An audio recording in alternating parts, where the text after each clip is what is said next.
મારી સાથે બોલો, ભારત માતા કી। મંચ પર ઉપસ્થિત ગુજરાત સરકારના સ્વાસ્થ્ય મંત્રી શ્રીમાન ઋષિકેશભાઈ પટેલ, મહેસાણાના સંસદ સભ્ય શ્રી હરિભાઈ પટેલ, રાજ્યસભાના સંસદ સભ્ય મહેસાણા જિલ્લાના જ વતની શ્રી મયંકભાઈ, શ્રીમતી શિલ્પાબેન પટેલ, જિલ્લા પંચાયતના અધ્યક્ષા, માણસાના ધારાસભ્ય, જે આ બધા કામની માટે મારી પાછળ પડતા હોય છે એવા શ્રી જે.એસ. પટેલ, કલોલ ગાંધીનગર જિલ્લા ભાજપના અધ્યક્ષ અનિલભાઈ પટેલ, ધારાસભ્ય શ્રી બલરાજસિંહ, ધારાસભ્ય શ્રી લક્ષ્મણજી ઠાકોર અને આજના આ મહત્વપૂર્ણ કાર્યક્રમમાં ઉપસ્થિત સૌ ભાઈઓ બહેનો, તમે સૌને નમસ્કાર, પ્રણામ। આજે આપણા સૌ માણસાવાળાઓ માટે ખૂબ મહત્વનો દિવસ છે કે આજે ગુજરાત સરકાર 250 કરોડના ખર્ચે 425 બેડની હોસ્પિટલ અહીંયા પર બનાવવાનું કામ કરે છે। મિત્રો, 425 બેડની હોસ્પિટલ આવનારા 25 વર્ષ સુધી માણસાની બધી જ જરૂરિયાતો, સ્વાસ્થ્યને લગતી જરૂરિયાતોને પૂરા કરવાનું કામ કરશે। એની સાથે સાથે માણસા નગરપાલિકાના લોકાર્પણ 1, ખાતમુહૂર્ત 2 અને ઈ લોકાર્પણ ને ઈ ખાતમુહૂર્ત 7 કુલ બીજા 329 કરોડ રૂપિયાના કામોનું આજે ખાતમુહૂર્ત અને લોકાર્પણ થયું। હું તો માની જ નથી શકતો। મેં ઋષિકેશભાઈને ધન્યવાદ પણ કહ્યા। ચંદ્રાસર તળાવ પહેલી વાર જોઈએ તો ખબર પડે કે હું ભૂલો પડ્યો છું કે માણસામાં જ ઉભો છું। ખૂબ સુંદર તળાવ, એની અંદર નર્મદાનું પાણી પહોંચાડવાનું, ચંદ્રાડુ, માલણ અને મલાય ત્રણેયને જોડવાનું અને 13 આપણા જૂના સ્ટેટના બધા જ તળાવ એક સાથે કુલ મિલાકર 16 તળાવોને જોડવાનું અને એમાં નર્મદાનું પાણી નાખવાનું કામ આ ચોમાસામાં જ પૂરું કરી દેવામાં આવ્યું છે। આનાથી આજુબાજુના બધા જ વિસ્તારોમાં પાણીના તર ઊંચા આવવાના, ખેતી ચોખ્ખી પણ થવાની અને વધુ સારી પણ થવાની। ખેડૂતોને સારું પાણી અને સારી જમીન એ બે મળે તો માણસાના ખેડૂતો ઘર પર સોનાના નરિયા નાખે એટલા મહેનતુ ખેડૂતો છે। અને આજે એ કામ એક અર્થમાં પૂરું થયું છે। મિત્રો, ખાતમુહૂર્તમાં સિવિલ હોસ્પિટલ, મલાવ ઝીલનું સૌંદર્યીકરણ, સાસની અને માલણ તળાવના કાર્યક્રમો, રાણિયાપુરના સામુદાયિક ભવન, પીલવઈ મવડી રોડનું ડબલ લાઇન અને dry and waste segregation plant, એની સાથે સાથે આ જે હોસ્પિટલ બનવાની એ હોસ્પિટલમાં critical care, trauma centre, orthopaedic surgery, paediatric department, medicine, gynaec, physiotherapy, ENT, dialysis, X ray, CT scan અને એમઆરઆઈ, આ બધી જ વ્યવસ્થા એક સાથે એક જ સંકુલની અંદર આખા તાલુકાના લોકોને ઉપલબ્ધ થવાની। ના, ઋષિકેશભાઈ હમણાં બધું ગણાવતા હતા। ઋષિકેશના ભાઈને હું એક બીજી જવાબદારી આપી દઉં, એમાં એમને પૈસા નથી ખર્ચવાના હવે, પણ મંજૂરી લાવવામાં મદદ કરવાની છે। માણસામાં આવતા ડિસેમ્બર પહેલા એક મેડિકલ કોલેજનું ભૂમિપૂજન પણ આપણે કર્યું। આ જ હોસ્પિટલની સાથે એટેચ મેડિકલ કોલેજ આપણી સાયન્સ કોલેજના પ્રિમાઇસીસમાં જ બનાવવાનું કામ નક્કી થઈ ગયું છે. એની ડિઝાઇન પણ આજ સવારે હું જોઈને આવ્યો છું અને એના માટેના દાતાઓ પણ નક્કી કરી દીધા છે. જેવી આ હોસ્પિટલ અડધી બની ગઈ, આપણે કોલેજ બનાવવાનું ચાલુ કરીશું.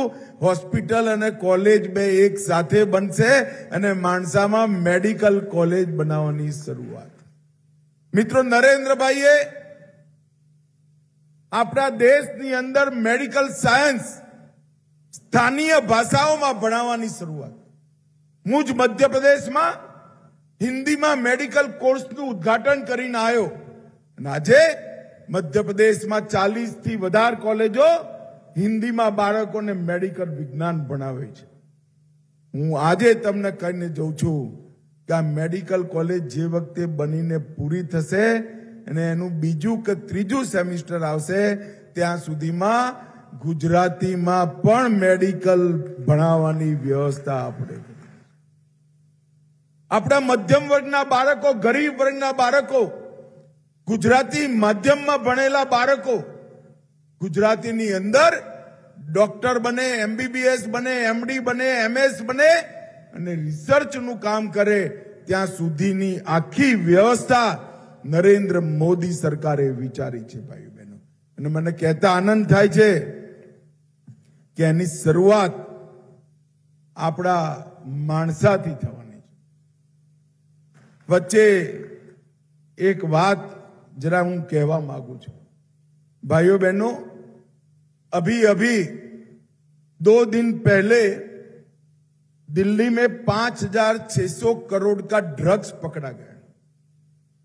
5,600 करोड़ की नशीली दवाइयां दिल्ली पुलिस ने पकड़ा और इसमें एक इंटरनेशनल ड्रग्स सिंडिकेट को पर्दाफाश करने का काम किया गया.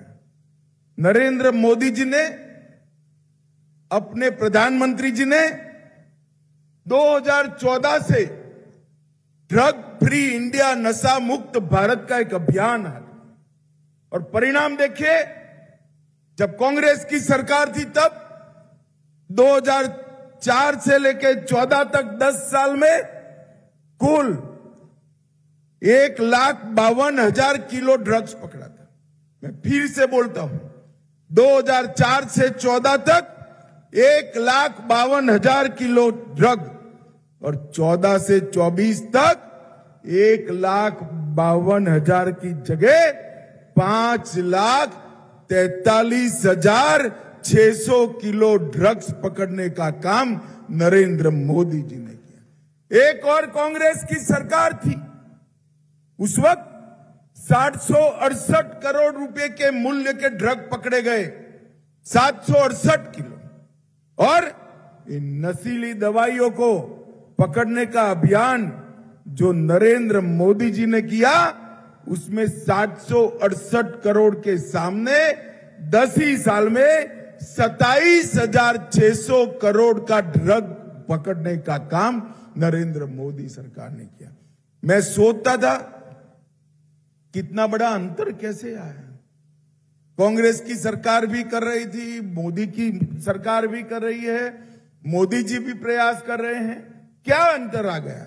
अंतर ये आया मित्रों, परसों जब ड्रग पकड़ा गया और ड्रग का कारोबार कौन कर रहा है इसकी तह तक जाने का तय किया और जो पकड़ा गया वो मुख्य आरोपी तुषार गोयल, दिल्ली प्रदेश कांग्रेस के RTI सेल का अध्यक्ष निकला. अब मुझे बताओ भाई, जिस पार्टी के प्रमुख कार्यकर्ता ही अवैध ड्रग के कारोबार के अंदर लिप्त हो, वो भारत को नशा मुक्त बना सकते हैं क्या? जरा जोर से बोलिए, बना सकते हैं? नरेंद्र मोदी जी के आने से पहले जम्मू कश्मीर, पंजाब, हरियाणा, दिल्ली तक समग्र उत्तर भारत को कांग्रेस ने नशे के कारोबार में डुबा कर रखा था. भारतीय जनता पार्टी की नरेंद्र मोदी सरकार ने 36 गुना ज्यादा मूल्य का अवैध ड्रग पकड़कर इस पर करारा प्रहार करने का काम किया है और ये 36 गुना पकड़ा गया। इसमें गुजरात में सिर्फ 3 साल के अंदर 8,500 करोड़ का ड्रग पकड़ने का काम गुजरात की भारतीय जनता पार्टी की सरकार ने किया।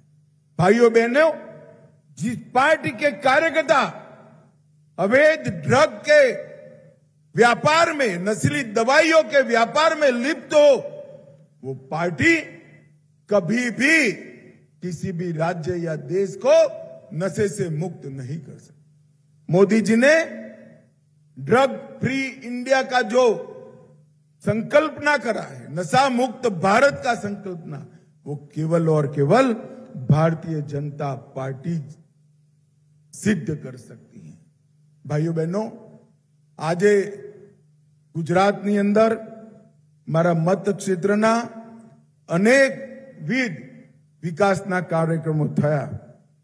સંસદ સભ્ય છું એટલે વિકાસના કાર્યક્રમો થાય તો આનંદ થાય, પણ માણસાનો છું એટલે માણસાની અંદર કઈ થાય તો આનંદ ના થાય, સંતોષ થાય। ભાઈ, સંતોષ થાય। માણસાની અંદર આ પરિવર્તન છેલ્લા 10 વર્ષની અંદર હું જે જોઈ રહ્યો છું, અને JS પટેલ તમે બહુમતીથી ધારાસભ્ય ચૂંટ્યા, દર અઠવાડિયે 1-2 કાગરિયા JS ના આયાત સમજો, આયાત સમજો। પણ JS તમે કાગળ લખતા ના ઠાકતા, માણસાનો જ દીકરાને મોદી સાહેબે દેશનો ગૃહમંત્રી બનાવ્યો છે। કામ કરવામાં મને કોઈ આરસ અને ગુજરાત સરકારના મુખ્યમંત્રી ભૂપેન્દ્રભાઈ અને ઋષિકેશભાઈનો પણ હું હૃદયપૂર્વક આભાર માનવા માંગુ છું। ઋષિકેશભાઈ, તમે અહીંયા પર આટલી મોટી 425 બેડની હોસ્પિટલ બનાવી આપી, 250 કરોડ રૂપિયા અમારા માણસાના લોકો બાકીનું કામ જાતે પૂરું કરી તમને 100 સીટ વાળી એક મેડિકલની કોલેજ બનાવી તમારું લક્ષ્ય પૂરું કરવામાં નાખી મદદ કરશે। ભાઈઓ બહેનો, હું તો નાનપણથી માણસામાં જ મોટો થયો, માણસામાં જ ભણ્યો। આ સામે RBLD છે ત્યાં જ ભણતો હતો। આ માલણમાં ને મલાઈમાં કેટલી વાર ધુબાકા માર્યા, અને આ જ વડ પર વડવઈઓ પર રમતા રમતા હું મોટો થયો છું। અને જ્યારે આજે માણસાના વિકાસના રસ્તા પર આગળ વધતું હું જોઈ રહ્યો છું, ત્યારે મને ખૂબ સંતોષ અને આનંદની લાગણીનો અનુભવ થાય છે। દર બીજા નરોતે હું માણસા આવું છું અને અહીંયા મારા કુળદેવી બહુચર માતાના મંદિરમાં એમની પૂજા, અર્ચન, આરતી અને આરાધના કરી પાછો જોઉં છું। માણસાવાળા બધા જ ભાઈઓ બહેનોને હું કહેવા માંગુ છું, આવતા નોર્તે આવીશ ત્યાં સુધી મેડિકલ કોલેજનો કમ્પ્લીટ પ્લાન લઈને આવીશ અને મેડિકલ કોલેજને આપણે બાંધવાની શરૂઆત કરીશું। ભાઈઓ બહેનો, માણસાનો વિકાસ એક પ્રકારથી જે JSએ કયા એ બધા રોડ બનતાની સાથે જ માણસાનો વિકાસ દિન દુની રાત ચોગુની વધશે। માણસાની અંદર મેડિકલ કોલેજ હોય, માણસાની અંદર જિલ્લા કક્ષાનું સ્પોર્ટનું સંકુલ હોય, માણસાની અંદર સુંદર ટાઉન હોલ હોય, અને માણસાને માણસામાં આજુબાજુમાં 13 સુંદર તળાવોથી પર્યટન વધતું હોય, અને માણસાના વિકાસને કોઈ ના રોકી શકે। આવનારા દિવસોની અંદર માણસાના વિકાસ માટે જે કંઈ કરવાની જરૂર છે એ બધું જ કરવાનો સંકલ્પ ભારતીય જનતા પાર્ટીની, અમારા ભૂપેન્દ્રભાઈની સરકારનો છે।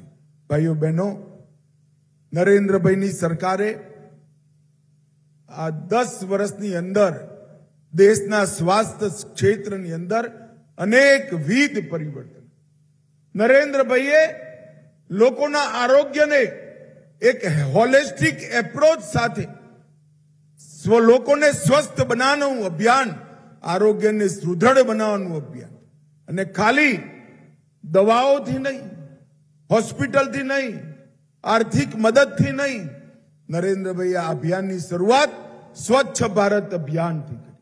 સ્વચ્છતાની થવાની સાથે જ બીમારીઓ ઘટી, દરેક ઘરમાં શૌચાલય ટોયલેટ બનાવવાની શરૂઆત કરી, દરેક ઘરમાં શુદ્ધ ફ્લોરાઇડ વગરનું પાણી આપવાની શરૂઆત કરી, ખેલો ઇન્ડિયા બાળકોને, યુવાનોને, કિશોરોને મજબૂત કરવાની શરૂઆત કરી, યોગના માધ્યમથી લોકોના સ્વાસ્થ્યને સુધારવાની શરૂઆત કરી, 5 લાખ સુધીનો આયુષ્યમાન ભારત યોજનાનું કાર્ડ 60 કરોડ ગરીબોને 5 લાખ સુધી 4 આના કે 10 ખર્ચવાની જરૂર નથી.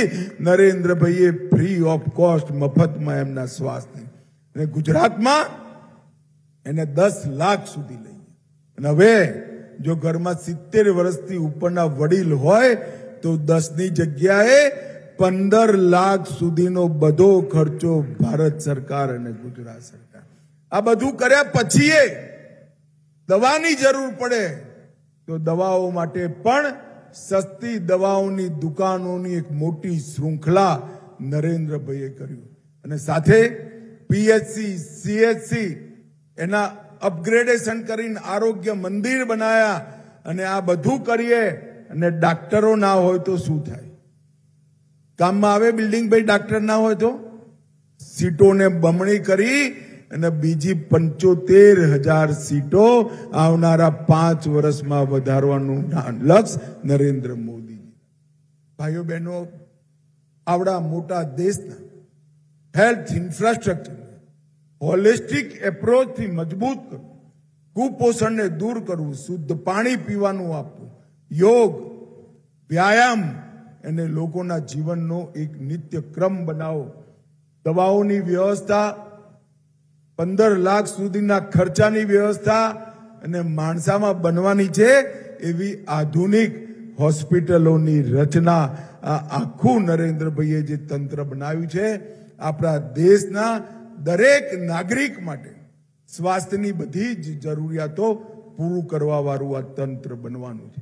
ભાઈઓ બહેનો, આજે ફરી એકવાર નવરાત્રિના પવિત્ર દિવસોમાં આપણા ગામમાં ગુજરાત સરકારે 250 કરોડના ખર્ચે 425 બેડની આધુનિક હોસ્પિટલ બનાવવાનું ભૂમિપૂજન કર્યું છે.